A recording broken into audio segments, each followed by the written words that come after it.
Bonjour les graphes, ravi de vous retrouver pour cette nouvelle vidéo d'analyse du week-end. Alors comme d'habitude, on va séparer la vidéo en deux. N'oubliez pas de liker les vidéos, de les partager sur les réseaux. Voilà, ça aide la chaîne à se faire connaître. Et puis, bon, ça fait toujours plaisir de voir que ces vidéos-là peuvent aider. Alors, première partie macro. Globalement, on n'a rien de neuf. On est complètement détendu. Il y a Powell qui parlera la semaine prochaine, donc la Fed. A priori, en fait, on acte qu'on sait déjà tout et que même si on se doute bien que Powell va taper un petit peu du poing sur la table, puisque le fait finalement que le ralentissement économique, on le voit, l'économie reste quand même globalement robuste, donc il va nous répéter la même chose que leur boulot de faire descendre l'inflation n'est pas terminé, même si les stats commencent à aller dans le bon sens. On voit que le plus gros risque pour le marché, en fait, ça serait que on ait peur à un moment donné que l'inflation ne baisse pas autant que l'on veut. Donc en gros, ce que ça veut dire, c'est que pour la Fed, ils vont continuer d'avoir un ton hawkish, a priori, donc pour garder leur crédibilité. Mais ce que le marché joue en fait, c'est que globalement, on a déjà valorisé, on a déjà pricé que même s'ils vont continuer de taper du poing sur la table, on ne va pas aller au-delà de la hausse des taux qui est déjà prévue dans le dot plot. Et donc à partir de ce moment-là, le marché joue déjà le fait que, en gros, il y aura la pause et ensuite on jouera en 2024 éventuellement la baisse des taux. Donc en gros, c'est assez simple. En octobre dernier, on pouvait se dire que le marché jouait avec excès la récession, la crise énergétique, la fin du monde.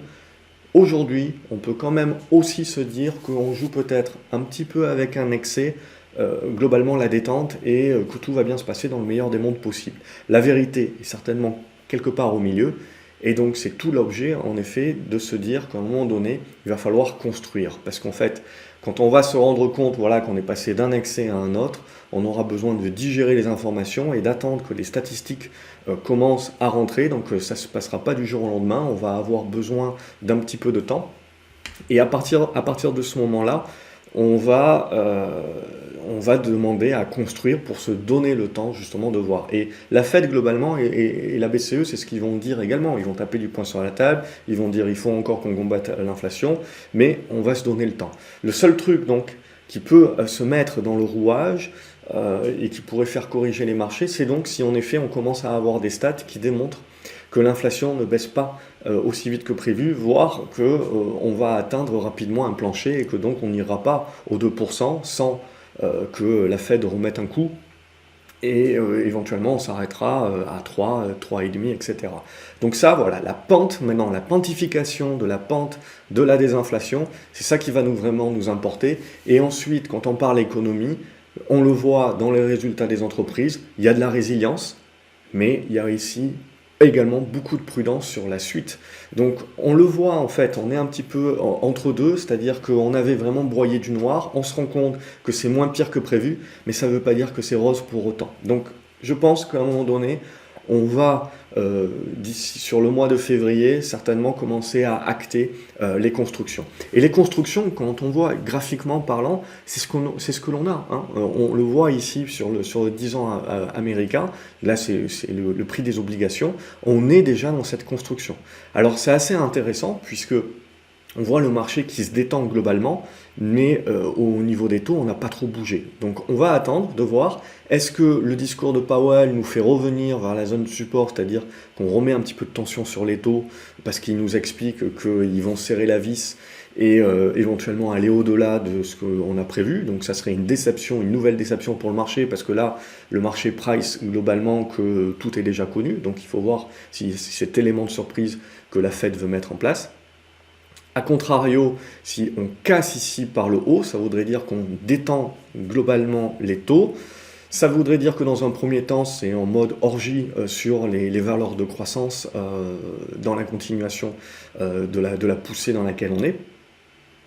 Mais également, ça voudrait dire qu'on commence à pricer que euh, le next step, c'est certes la résilience, mais éventuellement beaucoup moins de résilience et beaucoup plus de faiblesse dans les prochains mois. Donc on en est là aujourd'hui, on voit qu'on est dans la construction. D'ores et déjà, l'obligataire nous démontre la construction. Pour moi, je pars du principe que l'obligataire, c'est vraiment le marché qui anticipe le mieux les choses. Donc là, certes, on a les marchés boursiers qui explosent à la hausse, mais l'obligataire, lui, il reste neutre. Donc c'est ça qui doit nous faire dire, c'est dans l'idée de nous faire dire que voilà, sur les prochaines semaines, les prochains mois, il y a fort à parier que l'on va revenir en mode vérité est entre les deux et dans des volontés de construction un petit peu. Donc au niveau d'obligataire, il n'y a pas de décision encore, donc on est en attente. Si on regarde ensuite le Brent, là aussi on est en mode ok, réouverture de la Chine et compagnie, mais pour l'instant on bute sur les résistances. Donc on reste dans un élément de rebond, dans une configuration de correction. Il faudrait dépasser cette zone des 90$ pour aller chercher les 95, éventuellement 95 à 100$. Et là, évidemment, on reparlerait de la relance de la machine chinoise, etc.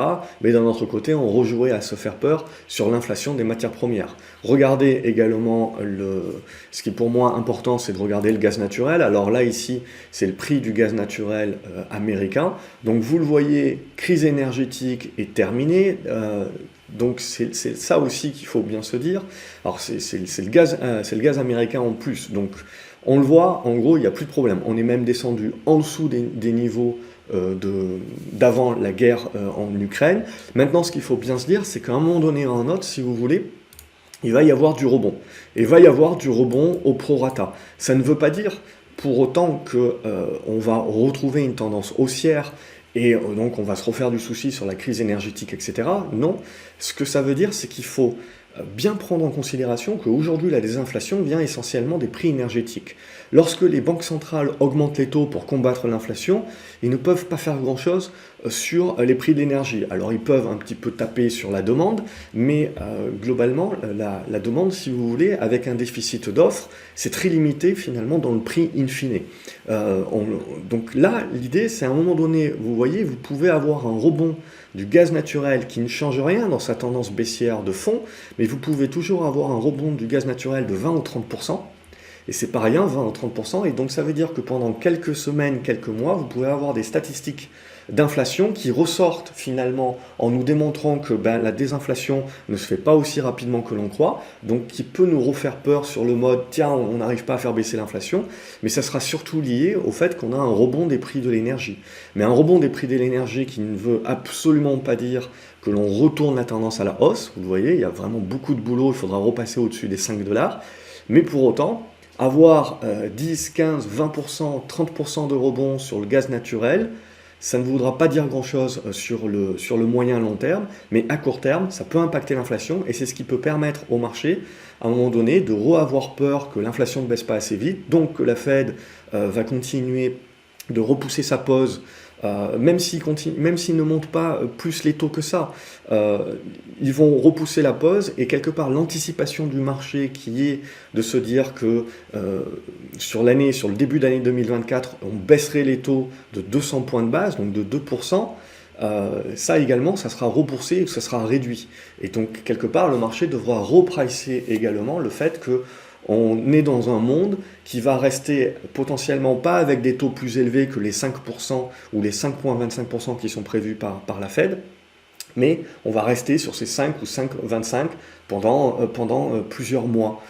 Et donc ça reste quand même des conditions un petit peu où on serre la vis. Donc ça, voilà, ça c'est un élément pour moi qui est important si on veut penser justement qu'il peut y avoir une construction à un moment donné. Si on regarde ce qui se passe ensuite sur l'or et sur l'argent, on va retrouver ces éléments-là. Donc on a une explosion depuis le mois d'octobre, on casse absolument tout, hein. Bon ça n'a pas l'air probant pour le marché, donc je le vire. Donc ce qui est important de comprendre, c'est qu'à un moment donné, si vous voulez, la vérité est au milieu. C'est-à-dire entre ici, vous voyez la tangente baissière, et là, dorénavant, la tangente haussière, il y a fort à parier que la vérité est un petit peu au milieu et qu'il va falloir prévoir dans ces prochaines semaines qu'en gros, on revienne un petit peu à la moyenne. Donc c'est là l'idée où il faut se dire que quand tout le monde commence à dire le dollar va continuer de baisser, parce que c'est simple, c'est tous ceux qui finalement disaient que le dollar allait se casser la gueule, puis il est monté, maintenant ils disent que le dollar va continuer d'être fort, il va se casser la gueule, et une fois qu'il se casse la gueule, on va dire voilà, et c'est fini, le dollar, etc., et puis il remontera, et ainsi de suite. Donc là l'idée, voilà, c'est qu'on a une baisse du dollar, mais il ne faut absolument pas sous-estimer le fait que le dollar reste dans une tendance haussière de fond. Donc il faut savoir qu'une baisse se fait jamais de manière rectiligne, et que de la même manière que quand vous avez une hausse, vous avez une phase de correction et de construction qui peut se mettre en place avec une première correction baissière, de la même manière que quand vous avez une phase baissière, ben vous avez une phase de prorata qui peut se faire. Et ça, éventuellement, c'est ce que peut donner le dollar. Si l'inflation ne baisse pas suffisamment vite, si la désinflation ne se fait pas suffisamment vite, et on le voit, et on a des rebonds du prix de l'énergie, etc., c'est ce que le marché peut commencer à pricer, et en fait, il peut recommencer le balancier qu'on a mis en place en octobre. On peut le contrebalancer sans le remettre en cause, on peut juste revenir à la moyenne, faire des retours à la moyenne, faire des corrections qui nous permettront ensuite d'avoir la vérité entre les deux et d'avoir les constructions qui nous permettront de se projeter ensuite sur ce que veut faire le marché en tendance sur la deuxième partie certainement de l'année 2023. Donc au niveau de l'or, rien à dire, c'est haussier point barre à ce stade-là. On commence un petit peu à bloquer. Il y aura un prorata à un moment donné ou un autre, mais il faut laisser le marché décider. Quand on regarde au niveau de l'argent, même chose. On voit, on va chercher les supports, on rebondit violemment, on va chercher les résistances, on bloque. Donc là aussi, il y a certainement un entre-deux à trouver, et là on est déjà dans une phase un petit peu de construction.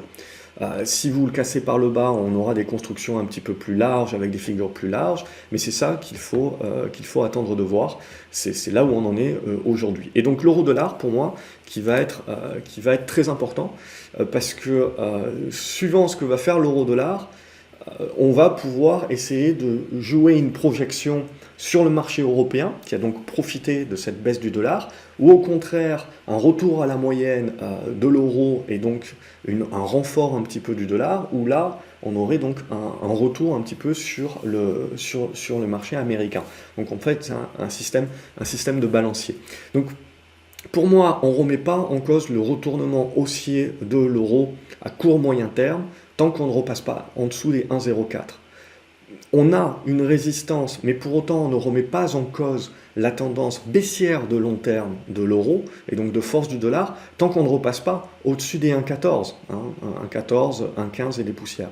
Donc en gros, vous avez à peu près 10 cents d'écart, où c'est le ventre mou.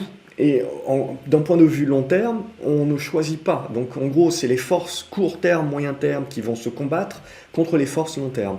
Et là, en étant à 1,08, 1,09, on est un petit peu au milieu du gué. Parce qu'on est à la fois à 5 cents éventuellement du gros niveau de résistance et à 5 cents du gros niveau de support. Donc en gros, on est vraiment au milieu, et là il faut bien comprendre un petit peu que les choses qui vont se construire à l'avenir, ça risque de prendre du temps et de demander justement un petit peu plus de temps que ça.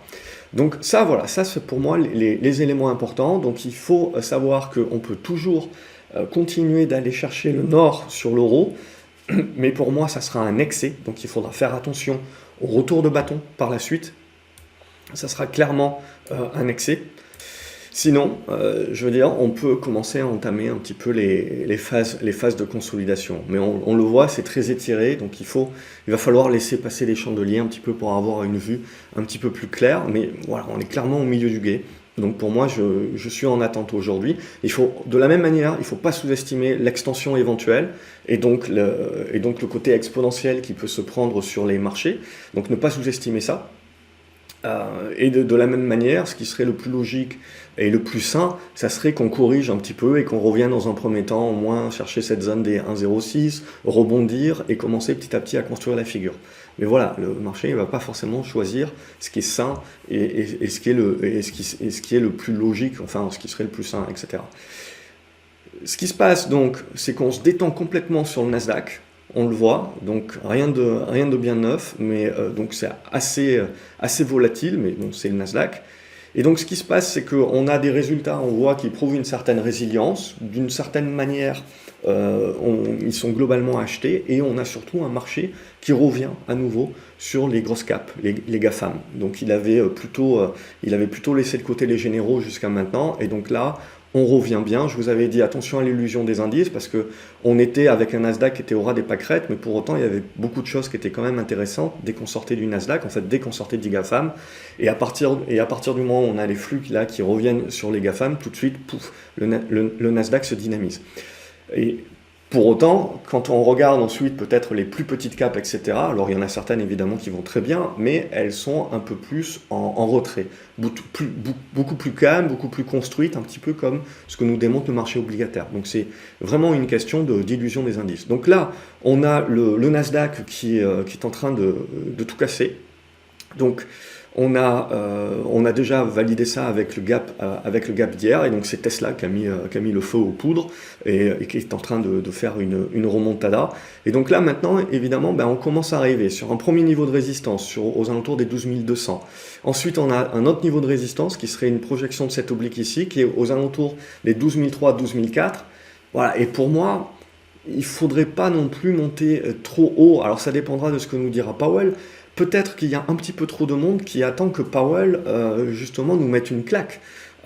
Est-ce que le marché va être déçu une nouvelle fois comme les fois précédentes, ou est-ce qu'au contraire, Powell va nous dire exactement ce que l'on sait déjà, et donc on va interpréter ça comme le fait que, youpi olé, on a fait le plus gros de la hausse des taux, il n'y en aura pas, par rapport à ce qui est déjà prévu, il n'y en aura pas d'autres, et donc en gros, on est déjà en train de pricer ce pivot-là.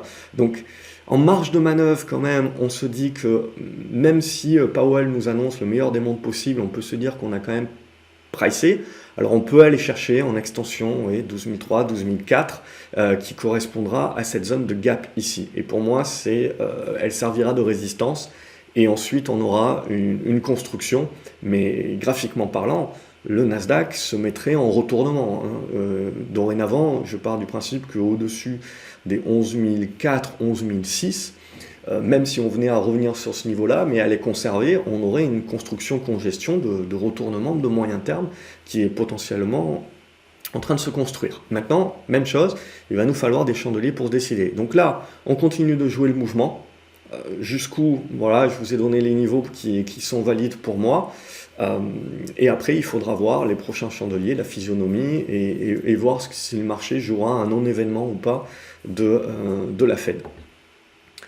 Si on regarde maintenant le CAC 40 qui est plus orienté cyclique et puis surtout le luxe, on commence, vous le voyez, de la même manière où on a vu depuis octobre une surperformance des valeurs plutôt cycliques, value, un retour des flux donc sur l'Europe et compagnie, et bien depuis quelques semaines, on rame un petit peu plus, alors que c'est les valeurs croissance, un petit peu spéculatives, YOLO, et surtout donc les GAFAM, qui sont en train de récupérer des flux sur cette tangente ici. Donc la suite, maintenant, vous le voyez, on est en train petit à petit de construire la figure sur le CAC 40. Donc ne sous-estimons pas que vous pouvez toujours casser par le haut et jouer une extension sur la zone des 7002, 7003. C'est pas impossible, de la même manière qu'on peut faire l'extension sur l'euro. Donc ne sous-estimez pas ça. Oui, on serait tenté de se dire en effet que ça serait bien que ça consolide, ça serait bien que ça baisse un petit peu, ça serait sain, etc.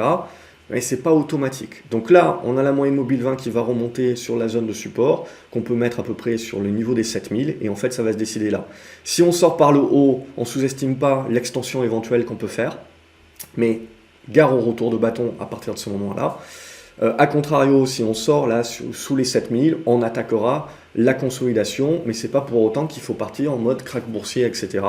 Je pars du principe pour moi que le marché s'est retourné à la hausse à moyen terme sur les marchés européens et sur le CAC 40, et donc je partirai du principe que même si on a une correction au prorata, les supports seront quand même vus comme des zones d'opportunité et d'achat, et ils ne seront pas emportés si facilement que ça.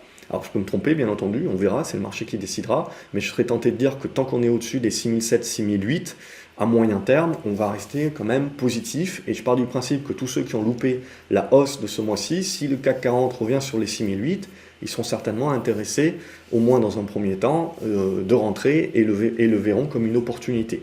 Donc on ne sous-estime pas ce côté, comme je vous ai dit. Alors, bien sûr, dans les commentaires, je le sais, il y a toujours des gens qui vont me dire « Ah ben c'est facile, si ça monte, et si ça baisse, ça baisse. » Ouais.